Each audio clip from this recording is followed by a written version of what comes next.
Hoka One One Mach 4. Previous Hoka Mach iterations were sleeper shoes. They were great for picking up the pace or keeping it easy, but were overshadowed by shoes like the Clifton, Rincon, or Carbon X series from Hoka. They were fun, but never really exciting. The Mach 4 attempts to change that with its new redesign. A stretchy mesh upper, a solid wider platform, slightly extended heel reminiscent of the Clifton Edge, or even the ridiculous 10.9, a soft yet punchy midsole with a rubberized outsole foam layer for lightweight ground contact, all seems to be a perfect combination for long training days or easy efforts where distance is the focus. The Hoka One One Mach version 4 is an interestingly bold addition to what has been a fairly mediocre lineage of versions, but with so many other road shoe offerings on the market from other brands and from Hoka themselves, does the Mach 4 stand out enough? Is it bold enough? Let's find out in today's review. This should be fun.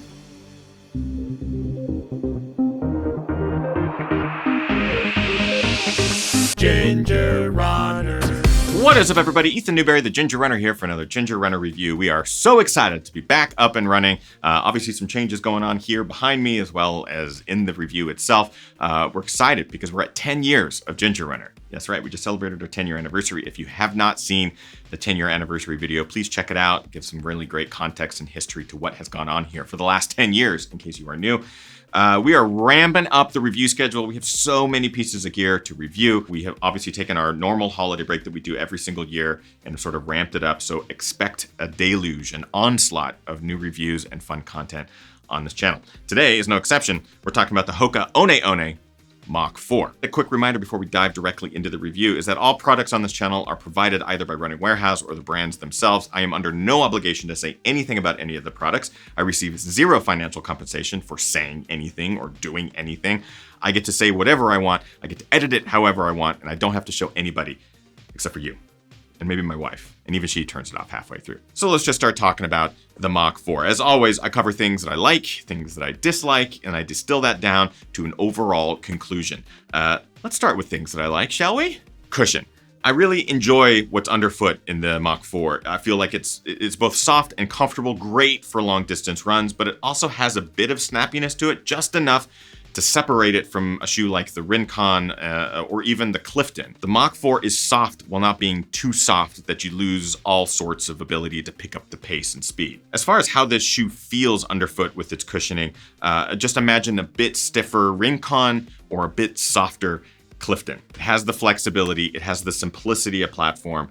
It just does a lot of things right and is a really, really comfortable shoe. Fantastic for going long distances or as a daily trainer. Stability. So one thing I really like about the Mach 4 that sort of separates it from the Mach 3 and Mach 2 is its wider stance. When I say stability, I don't mean that it's going to help with pronation issues or it has like a denser foam on the instep. It's none of that. It's just literally a wider platform that provides more stability on the road surface. And as you begin to wear in the shoe that does extend a little bit more, it is a stable shoe. It feels good when going long. It's not collapsing laterally or medially. It just provides a nice, stable platform underfoot. So for those long efforts where your muscles and fatigue begin to take control of your step, the shoe keeps you in line and it does a really good job of just providing you with that little additional confidence underfoot. Durability. So this is actually something I didn't expect to say with the Mach 4, but now having run in this for a number of months, I've had this well into 2020. It's holding up surprisingly well. The midsole's not flattening out by any means. The upper isn't breaking down despite being a singular piece of mesh. The outsole also holding up really well, something that I can't necessarily say for shoes like the Rincon. It's doing really, really well. Durability isn't necessarily a concern for me in this shoe, now with about 150 to almost 200 miles. That being said, it's not all unicorn dreams and malt shakes. There are a couple of things that I dislike about the Mach 4. Let's cover those now. The laces. These things are freakishly long and stretchy, so they do have give and they do have length, and unfortunately, you end up with a lot of lace overhanging the shoe. Of course, it's a completely nitpicky sort of dislike, but the laces are just crazy long.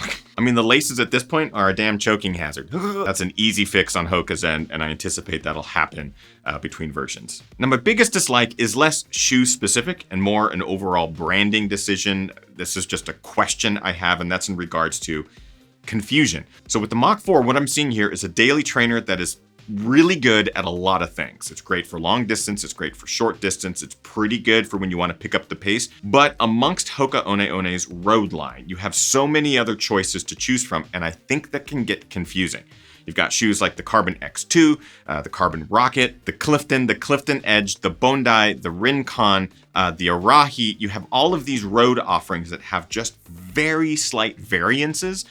With the Mach 4, what I'm finding is that this shoe falls a little bit heavier, a little bit more underfoot than the Rincon, not quite as much as the Clifton.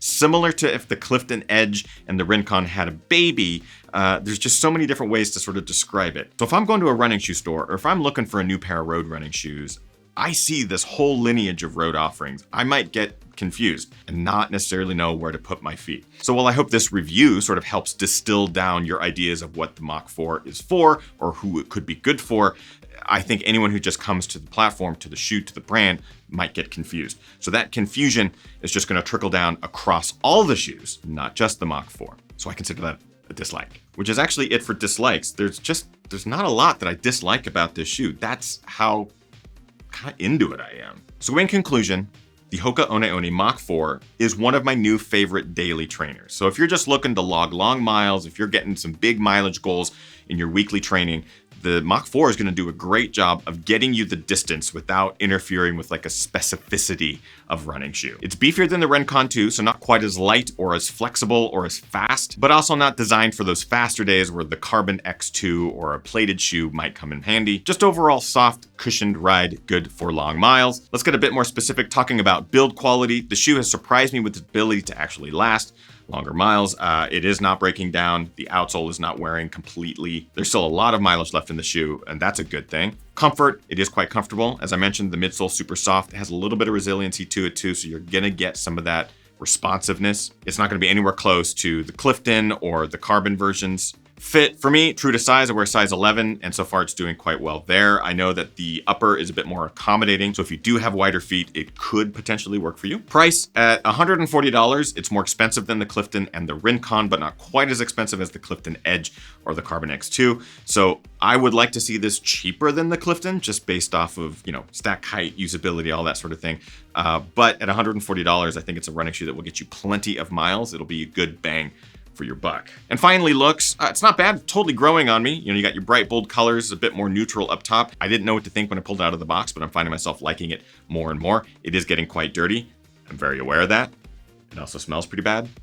I'm aware of that. But as far as looks are concerned, I think it's the best looking Mach yet. Bringing us to our final criteria, is the Hoka One One Mach a buy, try, or a why? It's a solid buy for me because you're going to get a ton of miles out of it. Cushioned, soft, comfortable, long miles. If you're looking for a daily trainer, a shoe that you can log anywhere from 6 to 16 to 20 to marathon distance, this is a great shoe, especially if you're not looking to go carbon or plated, or you don't need something as light as the Rincon.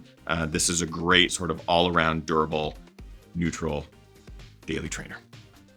I think that buttons that one up. So now the question turns to you. Is the Hoka One One Mach 4 a shoe that you are interested in? Are you going to consider it for your road daily trainer days? Are you looking at another shoe that might compete with this? What are your thoughts? In the comments of this video, let us know. Thank you all so much for 10 years of amazing fun and adventure. So we're going to be celebrating 10 years all year here through 2021, and we're excited to have you along for the journey. If you would like to continue to join, all you got to do is like this video, subscribe to the channel. We have social media links there that you can follow along, and of course at the bottom, patreon.com/thegingerrunner. That is how you can become a member of the crew. The GR crew is this incredible community of athletes from around the world. We have stories and inspiration happening every single day with our daily live streams. We would love to have you join the GR crew and be a part of that. That's pretty much it. Thanks everyone so much for tuning into today's review. We'll see you next week for more fun. Get out there, train as hard as you can, race harder, and party hardest. Bye-bye.